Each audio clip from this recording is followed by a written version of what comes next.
네, 오늘 수요 새벽에 오신 여러분들 주님의 이름으로 환영하고 축복합니다. 우리 지난 토요일에는 느헤미야 10장 속에서 다시 시작하는 백성의 두 번째인 새로운 순종에 대해서 함께 살펴봤었습니다. 그래서 순종의 히브리어는 샤마입니다. 이는 하나님 말씀을 듣고 하나님 말씀을 경청하고 하나님 뜻을 이해하는 것입니다. 이스라엘 백성들은 하나님 앞에 순종, 샤마했습니다. 그리고 그 순종의 모습들은 오늘날 우리에게도 큰 도전과 귀감을 줍니다. 특별히 순종의 대명사이신 예수님을 기억하기를 축복합니다. 예수님은 하나님의 뜻에 죽기까지 순종하셨습니다. 자신의 모든 것이 하나님 것임을 기억했고 하나님 뜻만을 최우선으로 생각하신 분이 예수님이십니다. 저와 여러분도 예수님을 닮아서 순종하고 그렇게 즐거운 한 주가 되기를 주님의 이름으로 축복합니다. 오늘은 이제 느헤미야 19번째 시간입니다. 그래서 다시 시작하는 백성의 세 번째, 그래서 순종함과 자원함에 대해서 함께 살펴보려고 합니다. 오늘 본문인 이 느헤미야 11장 그리고 이어지는 12장은 느헤미야와 백성들에 의해서 예루살렘 성 안에 사람을 세우는 일에 대해서 기록되어 있습니다. 예루살렘은 당시 이스라엘의 수도였습니다. 이스라엘 민족이 이제 다시 예전처럼 회복하기 위해서는 한 나라로서의 기능이 온전히 회복되기 위해서는 예루살렘이 먼저 회복되어야 했습니다. 그래서 느헤미야가 가장 먼저 무엇을 했습니까? 성벽을 조사하고 그리고 마침내 모든 여건 속에서 성벽을 재건해냅니다. 단 52일 만에요. 그 모습의 사진을 함께 보면서 살펴보겠습니다. 당시 건축된 이 예루살렘은 이런 면적과 인구를 소유하고 있었습니다. 면적에 보시면 12만 1405제곱미터라고 기록되어 있는데 제가 이거를 평수로 계산해 보니까 3만 7천 평 정도 됩니다.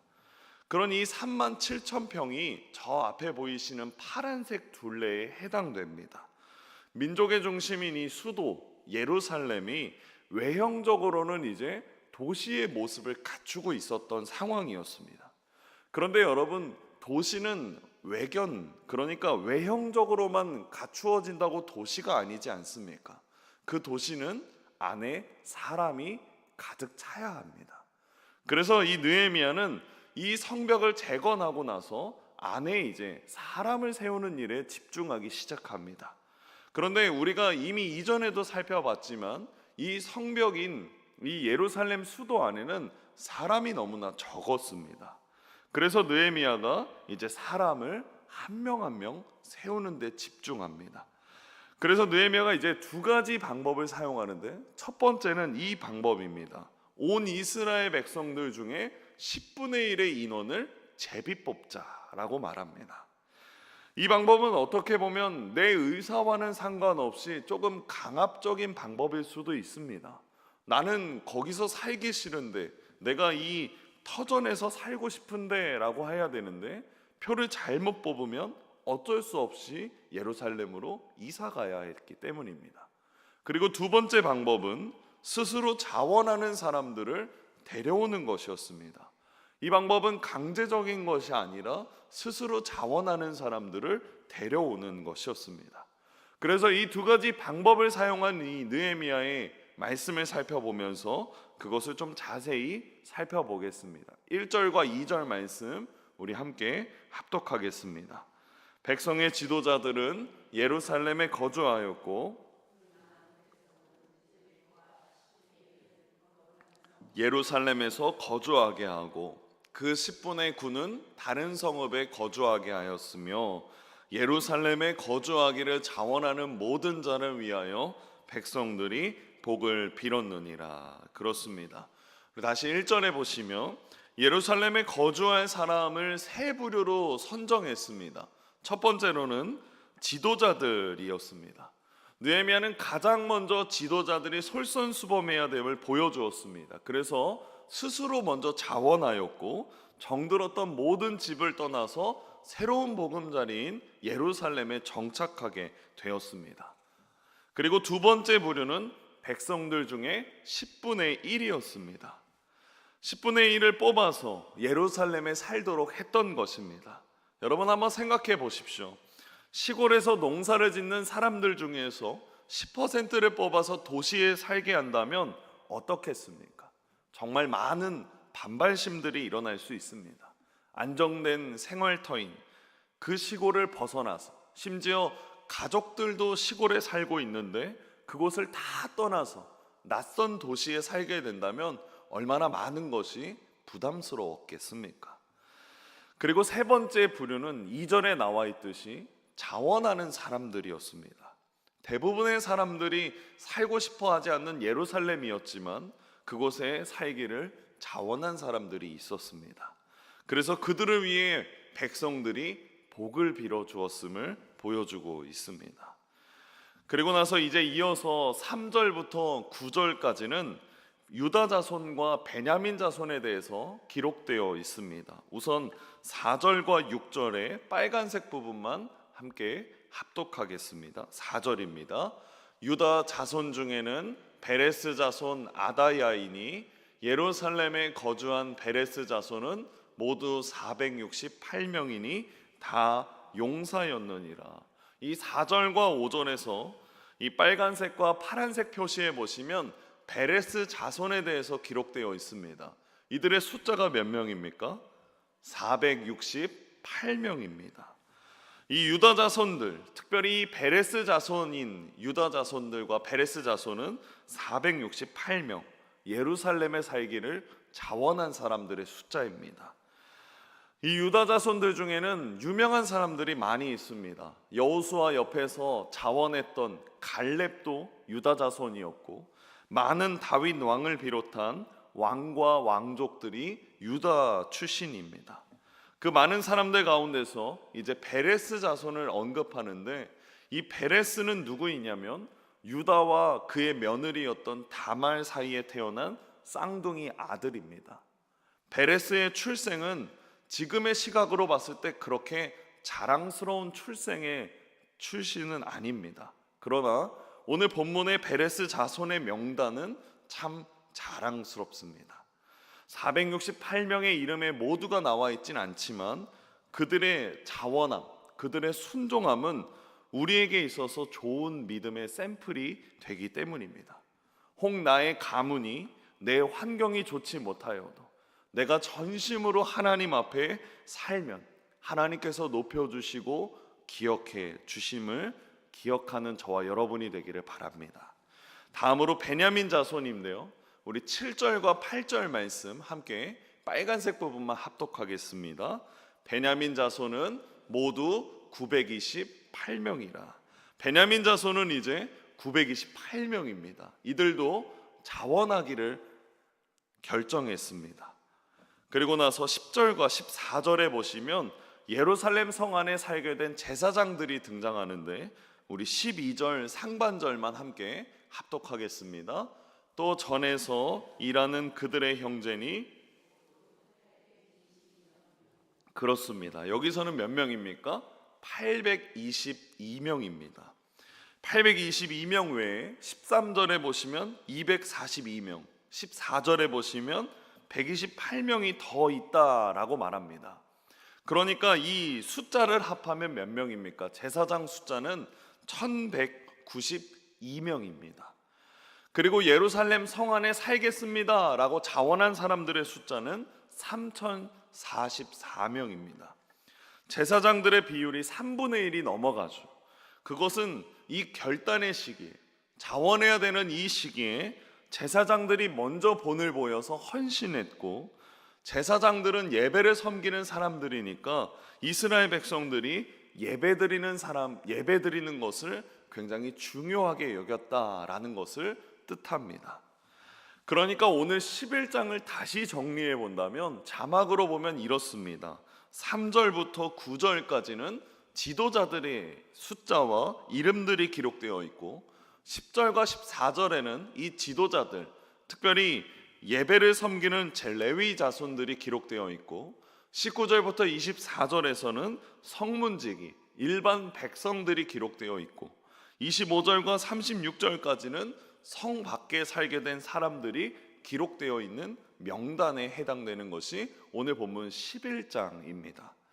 성 안에 살든지 성 밖에 살든지 모두 하나님 나라의 일에 참여하고 있다는 것을 보여주고 있습니다. 여러분, 이 과정에서 얼마나 이 유다 백성들의 생활이 고단했겠습니까? 여기서 저는 하나님 나라 백성들의 열심과 헌신을 볼 수 있었습니다. 여러분 보십시오. 그들의 부흥과 회복은 곧 하나님 나라의 회복이었습니다. 그들이 잘 되는 것은 곧 하나님 나라가 잘 되는 것과 관련이 있었습니다. 그래서 이들이 무엇으로 움직였습니까? 순종함과 자원함으로 움직였습니다. 곧 하나님 나라는 이들의 순종과 자원함으로 함께 만들어진다라는 것입니다.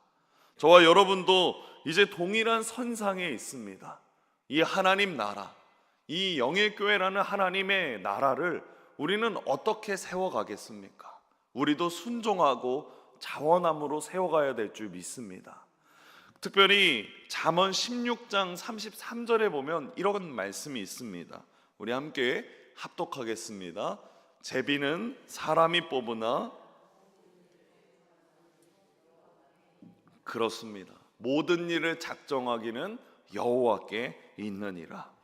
느헤미야는 모든 일을 작정하시고 계획하시는 하나님을 기억했습니다. 그래서 스스로 마음에 우러나오는 자원하는 사람들을 축복해 주었고, 또 때로는 제비를 뽑혀서 어쩔 수 없이 순종하는 사람들도 느헤미야는 진심으로 축복해 주었습니다. 그들의 지도자였던 느헤미야는 그들을 축복해 줄 뿐만 아니라 한 명 한 명 이름을 기록했습니다. 여러분, 왜 명단이 있습니까? 우리는 명단을 느헤미야서에서 벌써 세 번째로 살펴보고 있습니다. 그 사람들이 순종했든 자원했든 억지로 나아갔든 그들 모두가 하나님 마음으로 하나 되기를 축복해 주는 명단, 그것이 명단의 본 모습인 것입니다. 느헤미야가 하나님의 영광을 위해서, 하나님 백성들의 부흥을 위해서 열심히 축복하고 열심히 섬겼던 것은 우리 모두가 하나님 나라의 백성이라는 그 정체성을 잊지 않기를 원했던 것입니다. 여러분, 우리는 이제 돌고 돌아서 그 사명의 장소에 서 있습니다. 가장 먼저는 우리 영예교회요. 그리고 우리는 각 가정에 세워져 있습니다. 그 가정의 자리에서, 그 교회의 자리에서, 그 하나님 나라의 자리에서 우리는 어떻게 나아가야 되겠습니까? 오늘 본문의 백성들처럼 자원하고 오늘 본문의 백성들처럼 순종하며 나아가기를 주님의 이름으로 축복합니다. 여러분, 오늘 2절에 보면 이렇게 기록되어 있습니다. 자원하는 자를 축복했다. 우리는 그 자리에서 서로를 바라볼 때 축복해 주기를 바랍니다. 그리고 그 순종의 결심이 지나서 감사의 열매, 기쁨의 열매, 순종의 열매로 변화되는 저와 여러분이 되기를 바랍니다. 그렇게 우리 영예교회 모든 성도님들은 하나님이 저와 여러분에게 원하고 계시는 그 자리에서 순종하고 자원하며 나아가 그 끝에는 기쁨과 즐거움으로 하나님 나라를 세워가기를 진심으로 축복합니다. 말씀을 맺겠습니다. 오늘 이 다시 시작하는 백성의 세 번째로 순종함과 자원함에 대해 함께 나눴습니다. 누군가는 억지로 순종하기도 하고 누군가는 자원하며 순종하지만 이들의 열심과 순종은 다 하나님의 은혜였습니다. 그리고 하나님의 계획하심이었습니다. 저는 이 열심과 이 순종함 보면서 이 느헤미야서에 나와 있는 사람들의 마음도 이해할 수 있었고, 또 오늘날 우리 믿음의 선배님들이신 선교사님들을 떠올리면서 순종함과 자원함을 다시 한번 볼 수 있었습니다. 또 특별히 묵묵히 자기 자리를 지키시고 헌신하시고 순종하시는 영예교회 성도님들이 생각났습니다. 자원하면서 희생의 정신을 보여주시고 삶의 태도들이 우리 다음 세대들에게도 똑같이 이어지기를 진심으로 기도했습니다. 하나님 나라와 하나님 뜻을 위하여 자원하며 섬기며 헌신하는 이들을 하나님은 분명히 기억하십니다. 그리고 그 모든 일들에 하나님의 은혜가 있습니다. 오늘 이 화요일에 순종하시고 자원하시고 하나님이 나에게 맡겨주신 기도의 자리, 사명의 자리, 그리고 헌신의 자리, 순종의 자리를 굳건하게 지키시기를 주님의 이름으로 축복합니다. 기도하겠습니다. 하나님, 유다 자손이 바벨론으로 포로로 끌려갈 때에는 그들이 원래의 땅으로 돌아가게 될 것이라고 생각하지 못했을 것입니다. 하지만 하나님께서 약속하신 때에 돌아오게 하셨습니다. 하지만 그들이 돌아왔다고 해서 모든 것이 준비되어 있었던 것은 아니었습니다. 성전을 다시 세워야 했었고 예루살렘 성벽을 중건해야 했었습니다. 또한 폐허가 된 예루살렘 안에 누군가는 들어와서 살아야 했습니다. 그때 지도자들이 자원했고 제비 뽑힌 사람들이 있었고 지원자들, 자원자들이 있었습니다. 유다 자손들이 바벨론에서 돌아올 수 있었던 것은 예루살렘에 있는 땅이 하나님께서 마음과 정성을 다해 심어주신 곳임을 믿었고 자신들을 인도하는 하나님의 손을 잡을 때에는 하나님을 향해 살 수 있도록 하나님의 은혜를 부어 주셨습니다. 오늘 우리의 삶의 자리가 하나님께서 마음과 정성을 다하여 심어주신 곳임을 잊지 않게 해주십시오. 또한 주님께서 우리의 손을 잡고 언제나 보호하고 계시는 것을 알고 지금까지 지내온 것 모든 것이 하나님의 은혜임을 기억하게 하여 주시옵소서. 아픈 환우들에게 하나님의 은혜를 주시고 그들을 위해 열심히 중보하도록 이끌어 주시옵소서. 그들의 아픔과 마음, 몸을 치유하여 주시옵소서. 예수님의 이름으로 기도합니다. 아멘.